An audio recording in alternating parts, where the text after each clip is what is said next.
You clutch the phone, its cracked screen glowing faintly in the dim light of your apartment. Your thumb hovers over the photo gallery, heart pounding as you stare at the image of yourself, sprawled in bed, unaware, captured in the dark just hours ago. The timestamp reads 2:47 a.m. You live alone. No cameras, no roommates, no explanation. The other photos are just as unsettling. Strangers, all asleep in bedrooms, on couches, even slumped over in cars. Each shot is grainy, taken in low light with the same eerie stillness. Some faces are peaceful, others contorted in mid-dream. You scroll back months, years, hundreds of images, no pattern to the victims. Young, old, men, women, from every corner of the city, maybe beyond. The oldest photo is dated 5 years ago, long before you bought the phone. You check the phone's settings, desperate for clues. It's a cheap model, wiped clean except for the gallery. No contacts, no call logs, no apps, just those photos. You try deleting one, not yours, some random guy in a recliner, but it reappears instantly. You power off the phone. It buzzes back to life on its own. The gallery open again, now showing a new photo. An older woman, asleep in a hospital bed uploaded minutes ago. Your hands shake as you set the phone down. You glance at the clock, 3:12 a.m. The vendor's face flashes in your mind, weathered, smirking, gone by the time you turned back to ask about the phone's history. Good deal, he'd said, pressing it into your hand like he knew something you didn't. A faint click comes from your bedroom. The door creaks, just slightly, as if nudged by a draft. You freeze, eyes darting to the phone. The screen flickers, and a new image loads. Your apartment, your bedroom, your bed. Empty. Timestamp, 3:13 a.m. What do? Potential directions for the story. Investigate the vendor. You track down the street market asking locals about the vendor. They describe him as a drifter who shows up irregularly, always selling odd trinkets. One old woman warns you he's been around for decades, looking the same. Digging deeper, you find urban legends about a watcher who collects moments of vulnerability. Tech dive. You take the phone to a hacker friend who uncovers hidden code in the device. It's transmitting photos to an unknown server, but the signal isn't terrestrial. It's bouncing off something in orbit. The phone's camera has been modified with tech that shouldn't exist, capturing images through walls or in total darkness. Supernatural angle. The phone is cursed, tied to an entity that feeds on fear or dreams. Each photo strengthens it, and now it's aware you've seen its work. You start noticing shadows in your peripheral vision, and your dreams feel watched. A psychic or occultist might help, but they warn destroying the phone could trap you in its gaze forever. Conspiracy twist. The photos are part of a surveillance project gone rogue. You find a hidden watermark in the images, tied to a defunct government program or shady corporation. Someone's still collecting data, and they don't like loose ends. You're now a target, and the phone keeps updating with photos of people you know. Psychological horror. Doubt creeps in. Could you have taken the photo of yourself somehow? Blackouts, sleepwalking, repressed trauma? But then why the others? You start questioning reality as the phone's gallery begins predicting future photos. People not yet asleep, including you, in places you haven't been. You stare at the phone, its screen casting a sickly glow across your trembling hands. The newest photo, your empty bed, time-stamped 3:13 a.m., burns into your mind. The click from your bedroom echoes in your ears, too deliberate to be a draft. Your apartment feels wrong now, the air heavy, like someone else is breathing it with you. You grab a kitchen knife, its weight a flimsy comfort, and creep toward the bedroom. The door is ajar, just as you left it, but the darkness beyond feels alive. You nudge it open with your foot, knife raised. The room is empty, bed unmade, sheets tangled from last night, exactly as the photo showed. No signs of an intruder, no footprints, no disturbed objects, just silence, thick and suffocating. Back in the living room, the phone vibrates. Another photo. You don't want to look, but you can't stop yourself. It's you, standing in the bedroom doorway, knife in hand, staring into the dark. Timestamp, 3:36 a.m. Your stomach lurches. You whip around, scanning the apartment. Nothing, no one. But the photo was taken from inside the bedroom where you stood seconds ago. Panic claws at you. You grab your coat and keys, determined to get out, go anywhere, a friend's place, a 24-hour diner, somewhere with light and people. As you reach for the door, the phone buzzes again. Against your better judgment, you glance at the screen. Another photo. You, right now, hand on the doorknob, back to the room. Timestamp, 3:38 a.m. The angle is from the couch behind you. You spin, knife slashing the air. The couch is empty. The apartment is still. Your breath comes in shallow gasps as you fumble the door open and stumble into the hall. The fluorescent lights buzz overhead, too bright, too cold. You lock the door behind you, though it feels pointless now. Whatever's taking these photos doesn't need a key. Outside, the city is asleep, streets glistening from recent rain. You walk fast, no destination, just movement to keep the fear at bay. The phone feels like a curse in your pocket, but you can't ditch it. Not yet. It's the clue to what's happening. You think of the vendor, his crooked smirk, the way he vanished into the crowd. If anyone knows what this phone is, it's him. You head toward the street market where you bought it, a half-hour walk. The city feels different tonight, shadows sharper, streetlights flickering as you pass. You check the phone's gallery again, unable to resist. No new photos, but the last one, of you at the door, has changed. Your face is clearer now, eyes wide with fear, and something's in the background. A smudge, humanoid, just over your shoulder. It wasn't there before. Your pace quickens. The market stalls are shuttered, tarps flapping in the wind. You ask a late-night street cleaner if he's seen the vendor. An older guy, leathery skin, always selling random junk. The cleaner squints, shakes his head. Lots of guys like that. They come and go. Check the alley by the old pawn shop. Shady types hang there. The alley is narrow, reeking of garbage and stale beer. You hesitate, knife tucked in your sleeve, then step in. A figure leans against a wall, smoking. Not the vendor, younger, wiry, with a hoodie pulled low. He eyes you, sizing you up. "Looking for something?" he asks, voice low. "The guy who sells phones here," you say, keeping your distance. "Old, sketchy, moves fast." The guy flicks his cigarette, sparks scattering. "You mean Silas? He ain't here tonight. Only shows up when he wants to. Sold you something weird, didn't he?" His smirk says he knows more than he's letting on. You pull out the phone, keeping the screen dark. "What's his deal? What are these phones?" He steps closer, too close. "Silas sells special stuff. Not just phones. Cameras, mirrors, old watches. Things that see too much. You got one of his toys, you're in deep. Show me." You hesitate, then open the gallery. His eyes widen as he scrolls through the sleeping faces, then land on the photo of you in the doorway. "Shit," he mutters. "It's already got you. Listen, you don't find Silas. He finds you. And if that phone's taking your picture..." He trails off, glancing at the alley's mouth like something's watching. A noise, soft, like a footstep, comes from deeper in the alley. The guy bolts, vanishing around a corner. You're alone again, the phone buzzing in your hand. A new photo, the alley, you standing there, knife glinting. Behind you, the smudge from before is clearer. A tall, thin figure, faceless, too close. Timestamp, 4:02 a.m. You run. What happens next? You're on the move. The phone a ticking bomb in your pocket. The figure in the photos is getting closer, clearer. Here are some paths forward. Track Silas. You keep searching for the vendor, piecing together clues from market regulars. Each lead paints him as less human, someone or something who's been haunting the city for decades, trading cursed objects for reasons unknown. Tech hunt. You find a hacker or techie to crack the phone's secrets. They uncover a hidden app running in the background, uploading photos to a dark web server. But tampering with it triggers something. New photos appear faster, and the figure starts showing up in mirrors, not just pictures. Face the entity. You stop running and confront whatever's stalking you. Maybe you try destroying the phone, or maybe you use it to lure the figure out.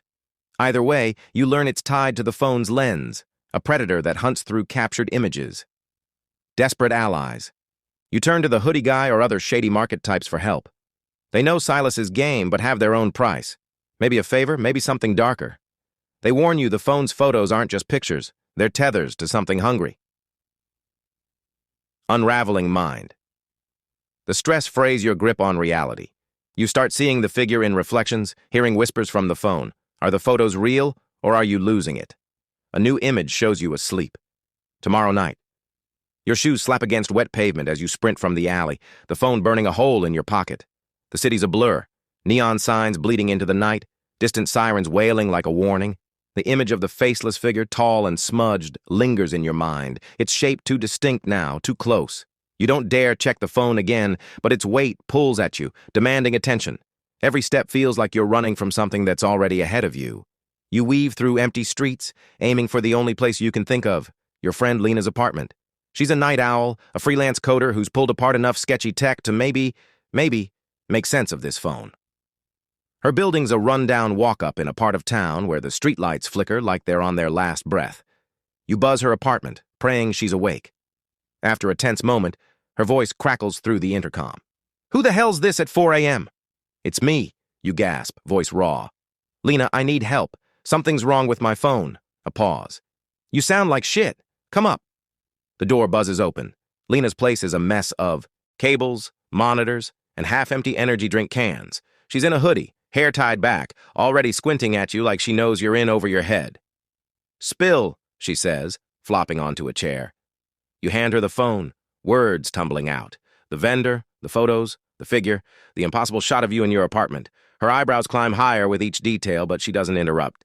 When you're done, she takes the phone, turning it over like it's a live grenade.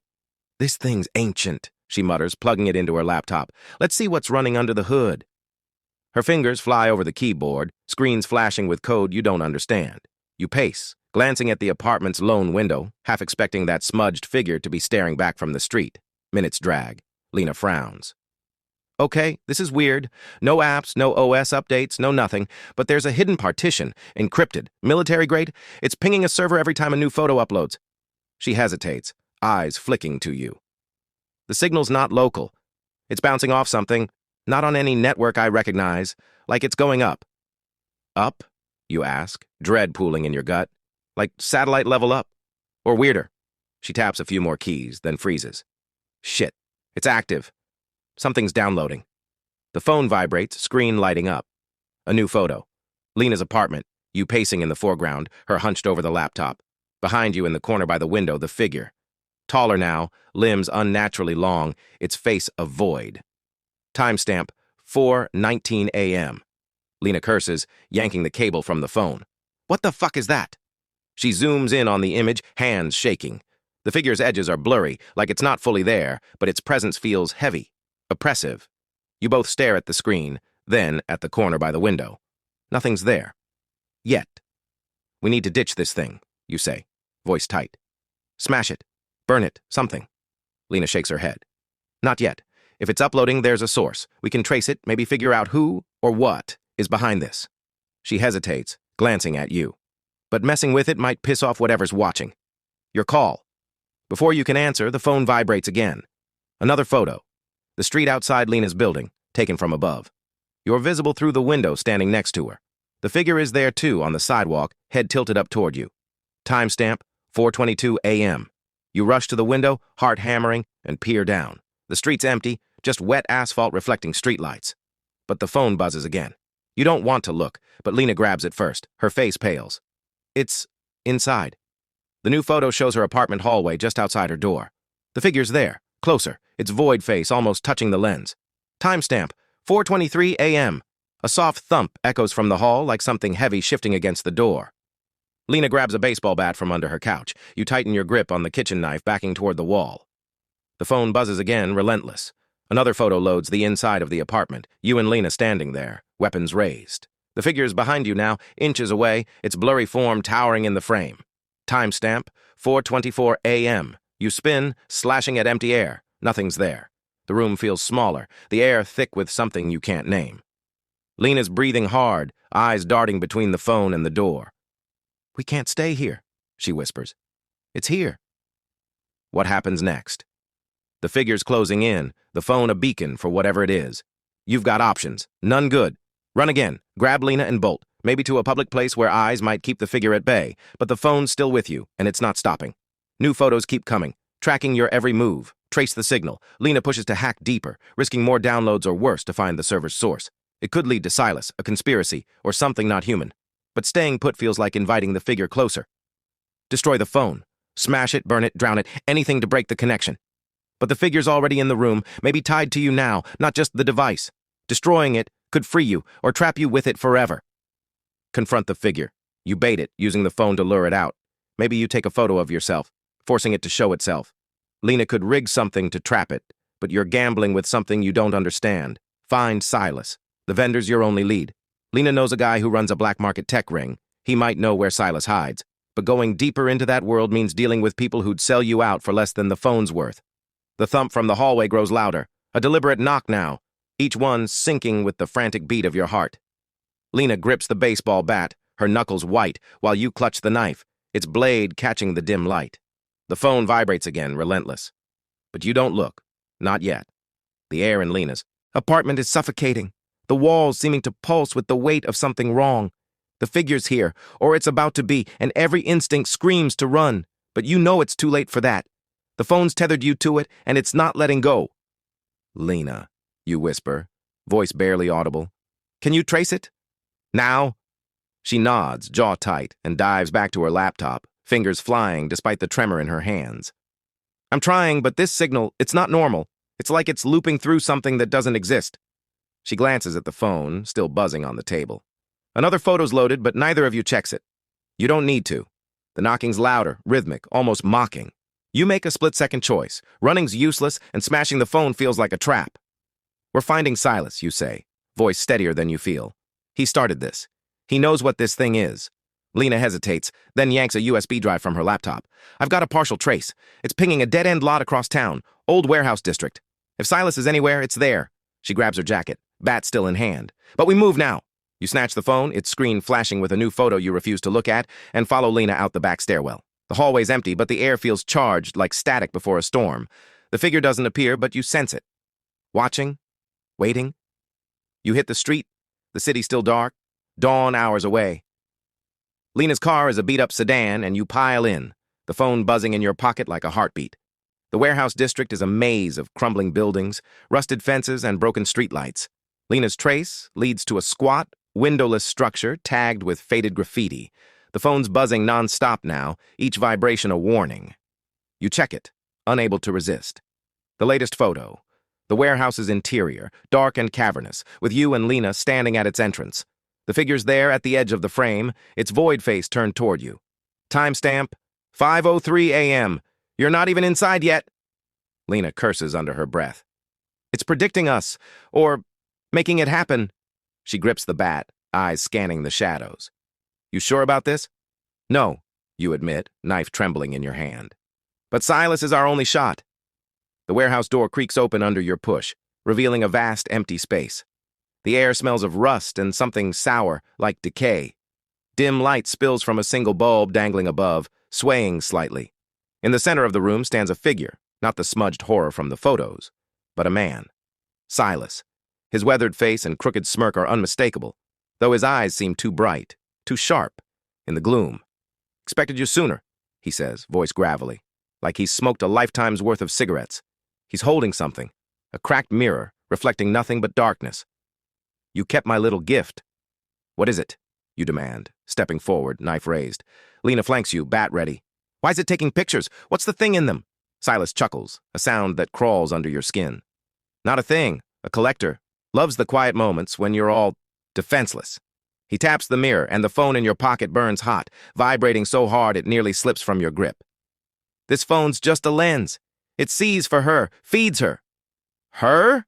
Lena snaps, voice shaking but defiant. What the hell are you talking about? Silas tilts his head, like he's listening to something you can't hear. She's been around longer than me. Longer than this city. She likes to watch, to keep. Every photo's a piece of you, tucked away in her gallery. You saw yourself, didn't you? Means she's got her hooks in deep. The phone buzzes again. You don't look, but Silas does, his smirk widening. Check it, he says. She's impatient tonight. You pull out the phone, dread choking you. The screen shows you, Lena, and Silas in the warehouse right now. The figure, her, is behind you, closer than ever, its void face almost touching your shoulder. Timestamp, 5:06 a.m. You spin, slashing wildly, but there's nothing. Just air. Lena's eyes are wide, darting between you and the empty space where the figure should be. How do we stop it? You shout, voice echoing in the cavernous room. Silas shrugs, casual, like you're asking about the weather. You don't. She's got you now. Break the phone, she'll just find another way. Mirrors, shadows, dreams. You're hers. He steps closer, mirror glinting. Unless you give her something better. What? Lena demands, bat raised. Someone else, Silas says, eyes locking on you. Feed her another. She's hungry, but she's not picky. The air shifts, colder now, and a low hum fills the warehouse, like a camera shutter clicking endlessly. You feel it, her, behind you, not visible but there, her presence pressing against your mind. The phone's screen flickers, showing a new photo. Lena, asleep, in a bed she hasn't seen yet. Timestamp, tomorrow, 3:17 a.m. No, you say, stepping back. Back, knife pointed at Silas. No one else. You sold me this thing. Undo it. Can't. he says, almost pitying. But I can take it back. Trade you. Your freedom for the phone and a favor. He holds out his hand, the mirror in his other catching your reflection. For a split second, your face in it looks wrong. Eyes hollow, mouth slack, like you're already asleep. Lena grabs your arm. Don't trust him. He's part of this. The hum grows louder, the air tightening. The phone burns in your hand, another photo loading. You, standing here but alone. No Lena, no Silas. Just you and the figure, its void face inches from yours. Timestamp, 5:08 a.m. You make your choice. With a scream, you hurl the phone at Silas, who catches it smoothly, like he knew you would. The mirror in his hand flashes, and for a moment, you see her. Not a smudge, but a shape. All wrong angles and hunger, her void face splitting into something like a smile. Then the mirror cracks, and Silas is gone, vanished into the dark like he was never there. The hum stops. The air lightens. Your pocket's empty, no phone, no buzzing. Lena's breathing hard, bat still raised, but the warehouse feels normal again. Empty. You check your reflection in a rusted metal panel on the wall. Just you, eyes wide, alive. Did we win? Lena whispers, voice raw.